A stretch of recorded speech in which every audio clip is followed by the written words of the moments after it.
Hey, what's going on, guys? You know what it is. It's your man Sadiq. Today is Tuesday, so you guys know what that means. Experiences with Sadiq live. This guy's funny. I met him a while back when I was actually taking my real estate class. This guy, most people that's in the real estate industry, whether you're a realtor or loan officer, you know who this man is. You know who this gentleman is. This guy's one of a kind. If you really don't know who he is, I'm going to introduce you guys today to Mr. TJ Curran. TJ Curran is from Fairway Mortgage. How you doing today, TJ? Doing great. Did my mom write that intro for you? I think, that was really, I think it's the nicest thing people have said about me in a long time. So I appreciate that. Yeah. So I'm a mortgage loan officer with Fairway Independent Mortgage. Been in the business for about 20 years. I have my own branch on Main Street in East Greenwich. So I'm a branch manager, and I've managed loan officers. I've sold. I've done title searches before I was a loan officer. So I've kind of done everything on the mortgage side that you can do. That's basically it. Really, I consider myself an expert in the mortgage field based on just not just my experience, but my willingness to learn, willingness to be a teammate, and try to provide value to both my clients and my realtor partners. So I'm just here trying to serve people, do well by people, and try to educate, inform, and assist people whenever I can. That's how I do it. Now, due to your expertise in regards to the mortgage aspect of it, I wanted to ask you earlier, in this uncertain market, right, that we are in right now, will we see another recession? And if that is the case, should people be worried? And is it too late, or should they start preparing if there is going to be another recession? All right. So technically, we're already in a recession. I know people don't want to hear that. Yeah, technically, if you're using technical analysis, we're already in a recession. We've had 2 quarters of regressing, numbers. So we're already in it. Now, if we're just speaking about the housing market or the real estate market in a bubble, unfortunately or fortunately for us, we're going to be isolated from that recession, meaning we don't have enough houses in this area to satisfy demand. So simple economics, supply and demand, just means that prices aren't going to go down on houses. They may plateau. Interest rates are going to remain low for the foreseeable future. But people are going to be hurt by this, and they already have been, and they're going to continue to be hurt economically by the economic fallout of what's happening right now. How long that takes for folks to recover from that is really anyone's guess. But the difference between this time in 2008 is in 2008, the bubble that exploded was the housing market, right? Houses were completely overvalued because of basically pyramiding. People were taking equity out, and everyone was investing. And there was kind of a rigged system where values were artificially inflated to satisfy a weird demand on the secondary market. Now, for the most part, mortgage defaults are very, very low historically. And again, there aren't enough houses really for the number of housing or family starts that are happening. Millennials are starting to go out on their own and create their own families. And the number of families being started every day, there's not enough housing. So house values should stay at least consistent or even maybe go a little bit higher. Rates will be low for the foreseeable future without some other kind of event happening. So although we are in a recession, and although that will affect some of the population from participating in home buying, the real estate industry as a whole should be somewhat stable throughout all this. You're saying that we are in a recession based on the economic aspect of it. Not enough homes, but too many buyers, right? Is that what's that's not the recessional part. The recessional part is the decrease of GDP, quarter over quarter. But I think separate of that, independent of that, you have the real estate market, which is going to be fine because of the basic supply and demand part of it. If if home builders had been just building houses at a record pace like they were in 2007, you may see a decrease in value because there'd be more supply than there will be demand. But the fact that we're at a housing shortage already going into this, and the fact that new families or households are being created each day, meaning millennials are leaving their family home and going off and either renting apartments or buying houses or getting married, whatever. That's going to create more of a demand to outstrip that supply, and home values, I believe, again, this is my opinion, I believe will remain constant or even increase in the near term. Now, what about in terms of investors? What are the investors' take like in regards to what's going on now? So, again, there's been so many people who have taken advantage of no money down multifamily situations. If they don't get 2 or 3 months of rent from the people who are renting from them, they could potentially, go into defaults. Now, there is a forbearance aspect to this that was not at play in 2007. So they may ask for forbearance and get it and get through this. But you may see some owner-occupied multifamily owners who are not going to come out of the other side of this still owning those properties. That's going to create an opportunity for investors to scoop up more multifamily properties.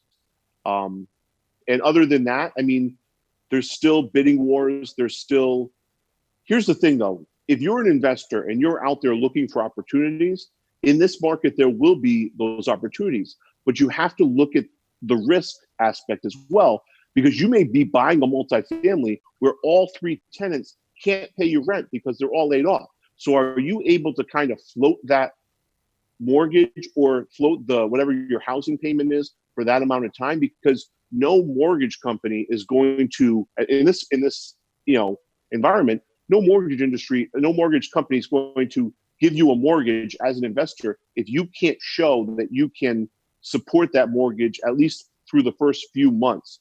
I would say 3 to 6. So you're going to have to have a lot of assets. You're going to have to be capital rich to kind of get into the game. But there would be opportunities, I believe. So are you saying that this time right now, is this a good time for potential investors to get into the game? Well, if you're well capitalized, there's not going to be a lot of other people in there. I think most of the mom and pop investors, they don't have 6 months reserves for every property that they own, right? Their margins are pretty thin. So to get in now, knowing that, again, your tenants aren't going to be able to pay full rent or maybe no rent, you have to kind of go in eyes wide open and say, well, and that may be a part of the market that the values actually depreciate because there'll be fewer buyers. Now, it will present an opportunity for more owner-occupant buyers because a lot of the owner-occupant buyers were getting outbid by investors prior to this. So if you're going to go into a situation where you want to live in a multifamily, I think those opportunities will also open up for you because realistically, you're going to live in the house. And some lenders may want to make sure that you qualify just on your own. So they're not going to maybe use as much rental income to qualify. And that hasn't happened yet. But as you see the credit buckets kind of tighten up, it's going to probably be one of the things that they're going to want to look at. So if you're someone who's in a situation where your income can carry the mortgage and then the rental income could just be kind of gravy, there's going to be opportunities for you as an owner occupant on a multifamily to get in there where before you were being outbid by investors. That's just my opinion. No, that's pretty interesting to know, because a lot of people are trying to get into the game, right? But they kind of wary in regards to if they should buy or not. So it's really, really intriguing to really see the shift and the paradigm of what's going on in the real estate market. From your insight, TJ, what do you think the trajectory is going to be like in the next few months in regards to this environment that we're in right now? I think it's going to depend how long this lasts.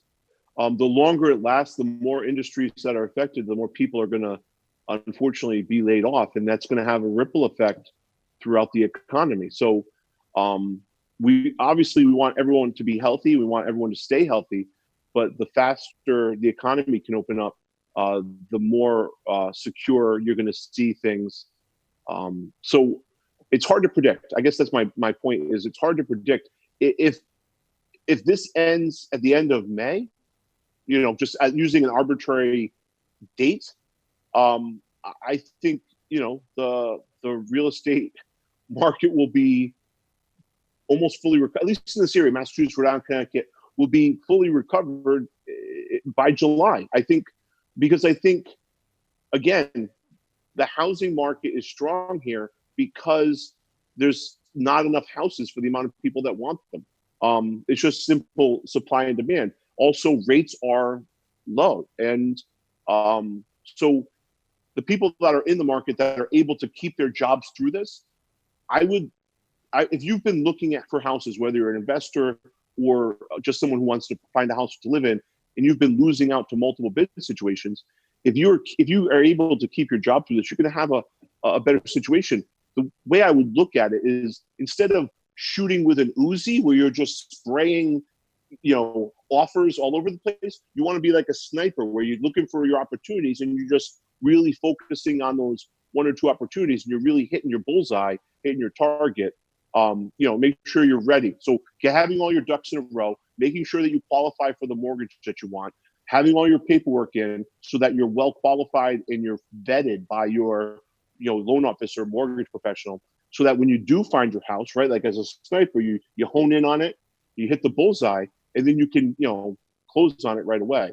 I think just being prepared. And if you're someone who maybe you're not ready, or maybe you've lost your job, or you're furloughed, or you're on unemployment, use that time to kind of put your ducks in a row, whether that's getting your credit score higher, which is the case for most people that I've seen that are, kind of underprepared, is get your credit score where it needs to be, preferably as high as possible. 620 is the baseline, but you probably want it to be better, because the higher your credit score is, the more programs available to you, the more opportunities you have available to you. And that's just kind of common sense.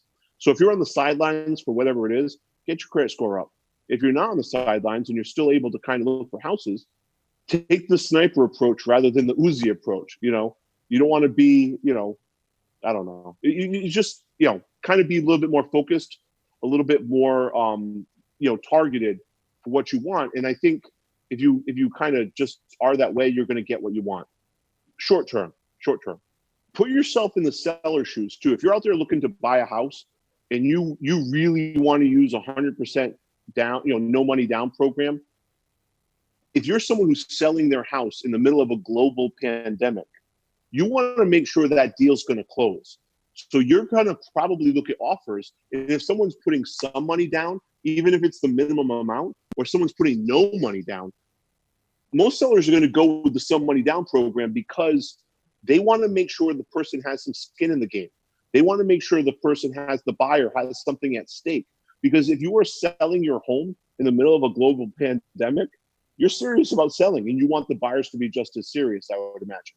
How can people actually reach out to you if they want more insight in regards to how to prepare themselves in this industry, or direction that they should take? How should people reach out to you? Talk to them. Sure. You can reach me on tjcurran.com, or my phone number is 401-258-8523. You can always reach me. I actually had a hedge fund guy cold called me this morning asking me the same questions you're asking me about the mortgage industry, where he thinks we're going, what the future holds. So I answer the phone. If you call me, I answer the phone. So I'm happy to help anyone with any questions. You guys know what it is. It's your man Sadiq. Every Tuesdays, we do Experiences with Sadiq live, and we always interview knowledgeable key individuals in the industry. If you guys have any questions whatsoever, you guys can always leave a comment either on my page, or you could go TJ Curran's page and ask him any questions that you guys want. But anytime you guys want to talk to me, whether you're buying or selling a home, I'm your guy. Always reach me on Facebook at Sell with Sadiq, or Instagram, Sadiq Davies. Talk to you guys soon. Enjoy.